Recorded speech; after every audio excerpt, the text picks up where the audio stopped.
Assalamualaikum warahmatullahi wabarakatuh. Pada kali ini, kelompok kami akan mempresentasikan dan menjelaskan tentang etika keilmuan sains. Perkenalkan, kami dari kelompok 5 yang beranggotakan Nur Humairah, Friska Tiara Dinda, dan Fitriani Rizal. Materi yang akan kami jelaskan adalah yang pertama, yaitu definisi etika, yang akan dijelaskan oleh Friska Tiara Dinda. Kedua, etika keilmuan, yang akan dijelaskan oleh Nur Humairah. Ketiga, sikap ilmuwan. Dan keempat, etika keilmuan dalam konteks keindonesiaan, yang akan dijelaskan oleh Fitriani Rizal. Materi yang pertama yaitu definisi etika. Baiklah, kita akan membahas pengertian etika menurut para ahli. Yang pertama ada Soegarda Puerbakawatja. Menurut Soegarda Puerbakawatja, pengertian etika adalah suatu ilmu yang memberikan arahan, acuan, serta pijakan kepada suatu tindakan manusia. Yang kedua ada H.A. Mustafa. Menurut H.A. Mustafa, pengertian etika adalah ilmu yang menyelidiki terhadap suatu perilaku yang baik dan yang buruk dengan memerhatikan perbuatan manusia sejauh apa yang diketahui oleh akan serta pikiran manusia. Yang ketiga ada K. Bertens. Menurut K. Bertens, definisi etika adalah nilai dan norma moral yang menjadi suatu acuan bagi umat manusia secara baik, individual atau kelompok dalam mengatur semua tingkah lakunya. Yang keempat ada Dr. James J. Spillane, S.J. Menurut Dr. James, etika adalah memperhatikan suatu tingkah laku manusia di dalam mengambil keputusan yang berhubungan dengan moral. Etika lebih mengarah ke penggunaan akal budi dengan objektivitas guna menentukan benar atau salahnya serta tingkah laku seseorang terhadap lainnya. Dan yang terakhir di sini ada Dr. Haji Burhanuddin Salam. Menurut Dr. Burhanuddin Salam, etika adalah sebuah cabang ilmu filsafat yang memberikan perihal suatu nilai-nilai serta norma yang dapat menentukan suatu perilaku manusia ke dalam kehidupannya. Selanjutnya kita masuk pada ciri-ciri etika. Terdapat beberapa karakteristik etika yang membedakannya dengan norma lainnya, yaitu 1. Etika tetap berlaku meskipun tidak ada orang yang menyaksikan. 2. Etika sifatnya absolut atau mutlak. 3. Dalam etika, terdapat cara pandang dari sisi batiniah manusia. 4.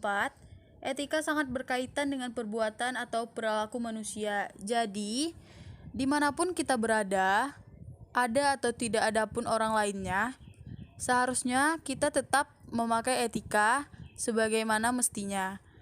Jadi jangan berlaku semena-mena atau sesuka hati kita yang dapat menyebabkan orang di sekitar kita bisa sakit hati dan semacamnya. Kita akan masuk pada jenis-jenis etika.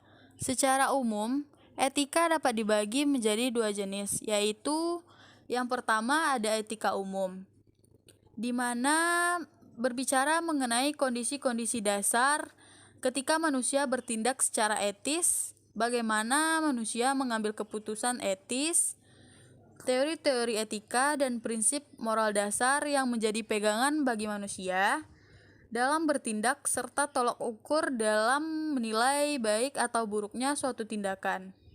Etika umum itu sendiri dianalogkan dengan ilmu pengetahuan yang membahas mengenai pengertian umum dan teori-teori.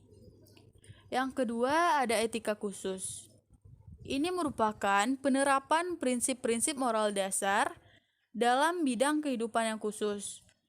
Ini bisa berwujud dari bagaimana ketika kita mengambil keputusan dan bertindak dalam kehidupan yang kita lakukan didasari oleh cara, teori, dan prinsip moral dasar.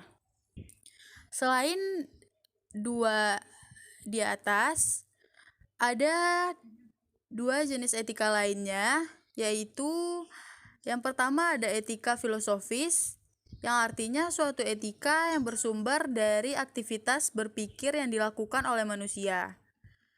Dengan kata lain, etika merupakan bagian dari filsafat.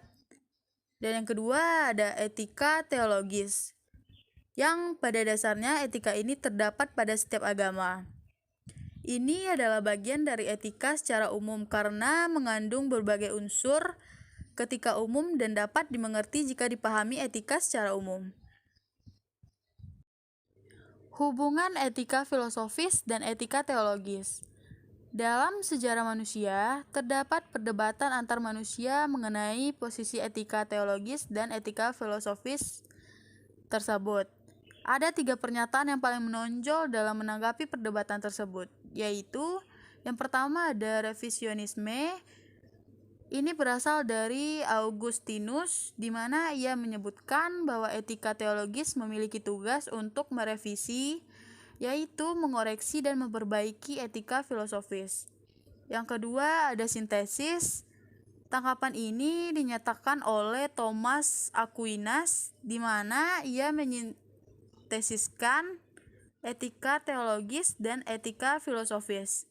Hasilnya adalah suatu entitas baru di mana kedua etika tersebut tetap mempertahankan identitasnya masing-masing. Yang ketiga atau yang terakhir ada diaparelisme. Tanggapan ini dikemukakan oleh Schleiermacher, di mana ia mengatakan bahwa etika filosofis dan etika teologis merupakan gejala-gejala yang sejajar. Ini juga dapat diumpamakan seperti sepasang rel kereta api yang selalu berjalan berdampingan.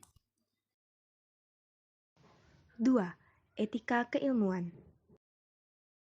Etika keilmuan adalah etika normatif yang merumuskan prinsip-prinsip etika yang dapat dirasionalkan dan diterapkan dalam ilmu pengetahuan. Tujuan dari etika keilmuan adalah memungkinkan seorang ilmuwan menerapkan prinsip-prinsip moral dalam perilaku ilmiahnya, yaitu prinsip-prinsip yang baik dan menghindari perilaku buruk, sehingga menjadi ilmuwan yang bertanggung jawab atas perilaku ilmiahnya. Ilmu pengetahuan dalam bahasa Latin berarti mempelajari atau mengetahui. Ilmu pengetahuan berbeda dengan pengetahuan. Ilmu pengetahuan bisa berasal dari pengetahuan, tetapi tidak semua pengetahuan adalah ilmu. Ir Pudjoyatno juga mengemukakan sifat dari ilmu pengetahuan sebagai berikut. Pertama, terbuka, dapat menerima kritik, sanggahan, atau revisi baru dalam suatu dialog ilmiah sehingga menjadi dinamis. 2. Milik umum, bukan milik individual tertentu tetapi pada penemu teori dan hukum. Semua orang boleh menggunakannya, menguji kebenarannya, dan menyebarkannya. 3. Objektif, didukung fakta berupa kenyataan. 4. Relatif, meski bersifat objektif, kebenaran dari suatu ilmu pengetahuan bersifat relatif atau tidak mutlak, termasuk kebenaran ilmu alam. Tidak ada kebenaran yang absolut yang tidak terbantahkan. Tidak ada kepastian kebenaran. Yang ada adalah tingkat probabilitas yang tinggi. Mengenai nilai sains, terdapat perdebatan tentang apakah sains memiliki nilai bebas atau tidak. Ada 2 pendapat utama. Pertama, gagasan bahwa sains bernilai bebas secara mandiri atau otonom sesuai dengan hukum sains. Tujuan sains adalah sains itu sendiri. Motivasi dasar sains adalah untuk memuaskan keingintahuan Aristoteles akan kebenaran. Ilmu harus otonom dan tidak dibatasi oleh nilai selain ilmu sebagai nilai agama, nilai moral, nilai sosial, dan kekuasaan. Pendapat kedua adalah tren pragmatis. Sains bukan hanya mengejar kebenaran. Ilmu pasti berguna untuk memecahkan masalah dalam kehidupan manusia. Kebenaran ilmiah tidak hanya rasional secara logis, empiris, tetapi juga pragmatis. Kebenaran ini tidak ada gunanya bagi umat manusia, tidak ada artinya. Semboyan utama pandangan ini adalah bahwa sains adalah cara untuk manusia.